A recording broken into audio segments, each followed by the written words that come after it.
Media మిత్రులకి, ముఖ్యంగా ఇద్దరు అన్నలకి నా క్షమాపణలు. మా నాన్న తరఫున, మా అన్న తరఫున నేను సారీ అడుగుతున్నాను. నేను నీ తమ్ముడు అనుకోండి, మీ వాడిని అనుకోండి, మీకు నీ తోడుంటాను. మీకు ఏదున్నా నాకు ఫోన్ చేసేదానికి నేను ఎప్పుడు ఒక్క కాల్ దూరంలోనే ఉంటాను. I will always be there to support you and your family. And I'm sorry, నా కోసం సపోర్ట్ చేసేదానికి వచ్చి మీకు ఇలా జరగడం నాకు చాలా బాధగా ఉంది. నా భార్య పేరు లాగుతున్నారు, 7 నెలల కూతురు పేరు లాగుతున్నారు.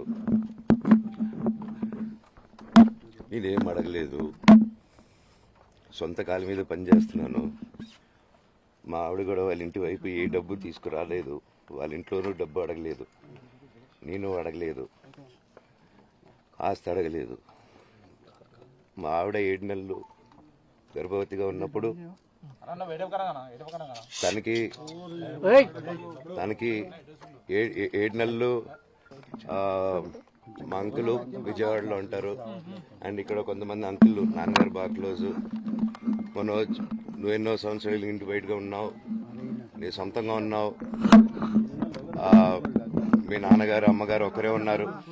మీ అన్నయ్య ఏమో దుబాయ్కి షిఫ్ట్ అయిపోయాడు ఫ్యామిలీతో. మీ వైఫ్ ప్రెగ్నెంట్గా ఉంది, తనకి తల్లిదండ్రులు లేరు. తనకి ఇప్పుడు మీ అమ్మ అవసరం ఉంది, పెద్దోళ్ళు అవసరం ఉంది. నువ్వు అక్కడే ఎలా చూసుకుంటావు అంటే, నాకు ఆ రోజు మా భార్య కూడా ఒకసారి వాళ్ళు అన్నీ చెప్తున్నారు కదా, ఎందుకండి ఒకసారి వినండి అంటే, సరేమ్మా నీకోసం వస్తాను అని చెప్పి మళ్ళీ తిరిగి రావడం జరిగింది. అది నేనేం చెప్పలేను, ఓన్లీ మీకు ఆధారాలు మాత్రమే చూపించగలుగుతాను. ఇప్పుడు వాళ్ళు చెప్పి నేను చెప్పి ఇది కరెక్ట్ కాదండి, నేను ఎప్పటి నుంచో కూర్చొని మాట్లాడదాం అంటున్నాను. పిల్లలకి లోకల్లో ఉన్న, అక్కడ లోకల్లో ఉండేది ఎవరో కాదండి, మా బంధువులే అండి అందరూ. ఆ చుట్టుపక్కల గ్రామాలందరూ మా నానమ్మ వాళ్ళూరు, అమ్మమ్మ వాళ్ళూరు అందరూ మా వాళ్ళండి. వాళ్ళ పిల్లలు, మనవాళ్ళు, వాళ్ళ బంధువులు. సో వాళ్ళకి అన్యాయం, వాళ్ళు అర్జీలు పెట్టుకున్నారు, వాళ్ళు లెటర్లు పంపించారు, వాళ్ళన్నీ చేశారు.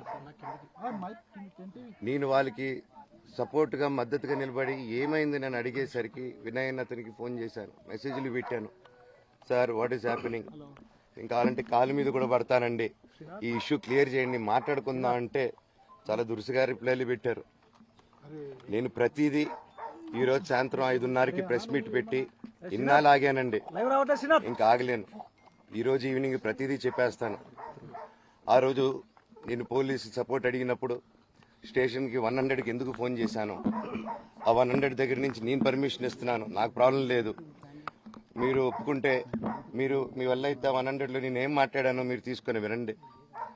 ఆ రోజు ఆ హీట్ మూమెంట్లో జరిగిన మూమెంట్లో మాట్లాడాను. ఇంట్లో 10 బండ్లు ఉన్నాయి, అందరూ ఉన్నారు ఇంట్లో.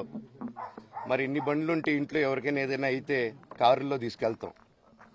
ఆ రోజు 108 అంబులెన్స్ వచ్చింది మా ఇంటికి. ఈ విషయం ఎవరికైనా తెలుసా? పోలీసులు కూడా తెలుసు, అది ఎస్ఐ గారికి తెలుసు. అది బయటికి రాదు, కానీ రికార్డులో ఉంటుంది కదండి, అది కనుక్కోండి సార్ 108 ఎందుకు వచ్చిందని. అండ్ నిన్ను ప్రతిదీ నేను కొడుతున్నాను, ఇది చేస్తున్నాను అన్నారు కదా సార్, సీసీటీవీ కెమెరాలు తెప్పిండి సార్. నేను కిరణ్ని, విజయ్ని ఇమ్మీడియట్గా తీసుకొని యాక్షన్ తీసుకోండి, వాళ్ళే దొంగతనం చేశారని చెప్పాను. ఆ కిరణ్ నిన్న మా ఇంట్లో మొన్న చెప్తే నేను చూసుకుంటా అన్నారు, నిన్న మా ఇంట్లోనే తిరిగాడు. మా ఇంట్లోనే తిరిగి మా నానీస్ని బెదిరించి ఒక అమ్మాయి పారిపోయేలాగా చేశారు. నిన్న నా కూతురు బట్టలు ప్యాక్ చేసేదానికి ఇట్లా ప్రయత్నించాడు అతను. అప్పుడు నేను కంగారుగా అప్పుడు డీజీ ఆఫీసులకి వెళ్ళి, భయం వేస్తుందండి పిల్లల జోలికి వెళ్తే, ఎవరికి ఏదో. నేను అందుకే, నాకు మా నాన్న దేవుడండి. ఈ రోజైతే ఏదైతే చూస్తున్నారో మా నాన్నని, ఇది మా నాన్న కాదండి. నేను అబద్ధాలు ఆడేవాడిని కాదు. నా గురించి మీరు ఎవరినైనా ఎంక్వైరీ చేసుకోండి, నా ఫ్రెండ్స్ని అడగండి. నాకు చిన్నప్పటి నుంచి ఉన్న స్నేహితులు ఒక్కొక్కరు వేరే వృత్తిలో ఉన్నారు, వాళ్ళు సొంతంగా కాళ్ళ మీద కష్టపడిన వాళ్ళే అండి. అండ్ నేను కూడా నా సొంతంగానే వచ్చాను, కానీ ఏ రోజు ఇది చేయండి అది చేయండి అని అడిగింది లేదు. అండ్ ప్రతిదీ నేను సాయంత్రం వచ్చి మీకు ఎక్స్ప్లెయిన్ చేస్తాను. దయచేసి కోఆపరేట్ చేయండి. థ్యాంక్ యూ మీరు అందరూ ఉన్నందుకు. విజయ్ అనే వ్యక్తి నిన్న అంత చెప్పిన తర్వాత కూడా మా ఇంట్లోనే నన్ను కొట్టేటప్పుడు అతని కారు నింది వెనకాల నుంచి అలాగే వెళ్ళిపోయారు అందరు ఉండంగానే. మీరు అతని కారు నంబరు అతని సిగ్నల్ ని దయచేసి ట్రాక్ చేయండి. అన్ని కంప్లైంట్లు పెట్టిన తర్వాత కూడా మా ఇంట్లో ఎందుకున్నాడు ఆ దొంగ? మీరు దయచేసి ఇది ఇమీడియట్ గా చేసుకోండి. నేను సాయంత్రం లోపల ఒకసారి మీరు అన్నారు ఇందాక మా నాన్న దేవుడు అని చెప్పి ఎవరు ప్రభావితం చెప్తాను సార్. ఇది మా నాన్న మీ షోల్డర్ మీద గన్ను పెట్టి కాలుస్తున్నారండి. క్లియర్ గా కాలుస్తున్నారు. ఆయన నేను పనులు చేసుకుంటూ అన్ని రకరకాలుగా ఉన్నప్పుడు ఆయన బ్రెయిన్ వాష్ చేసుకుని నా వ్యక్తిగత జీవితంలో బయట పెట్టి నన్ను, నా వ్యక్తిగత జీవితం తప్ప అది కూడా నేనేం తప్పు చేయలేదండి. నేను ప్రేమించిన అమ్మాయిని పెళ్లి చేసుకున్నాను, ఆ అమ్మాయి కోసం పోరాడాను. దాంట్లో తప్పేంటంటే నాకు అర్థం కావట్లేదు. అండ్ ఈరోజు వచ్చి 10 మందికి నిలబడినప్పుడు నేను చెడ్డోడిని అయిపోయాను. ఎక్కడ సైన్ పెట్టమంటే పెట్టాను, రమ్మంటే వచ్చాను, పొమ్మంటే పోయాను. ఎన్ని సినిమాలు చేయమంటే అన్ని సినిమాలు చేశాను. అన్న కంపెనీల్లో పనిచేశాను, సాంగ్లు చేశాను, వాళ్ళకి రికార్డింగ్లు చేశాను, ఫైట్ డైరెక్షన్లు చేశాను. ఎంతో గొడ్డులాగా కష్టపడాను. మనసు పూర్తిగా సంతోషంగా చేశాను. నాకు 1 రూపాయి అడిగింది లేదు, ఆశించింది లేదు. నేను దానికోసం నాకు కావాలి, నేను పనిచేసిన దానికి కూడా నేను అడగట్లేదు. ఒకటే అడుగుతున్నాను, మీకు నిజం తెలియాలి.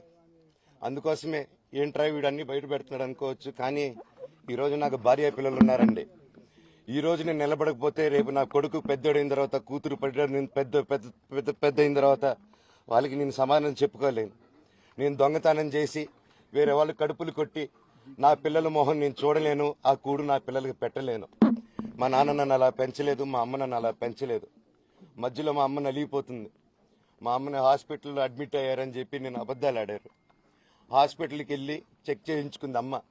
నువ్వు వెళ్ళిపో ఇంట్లో నుంచి, నువ్వు వెళ్ళిపోతే వీడిని చూసుకుంటావు మేమంటే, మేము మంచిగా మాట్లాడి పంపిస్తా అంటే నమ్మి ఆవిడ 3 రోజుల నుంచి దడదడగా ఉంటే వెళ్ళింది అమ్మ అంటే.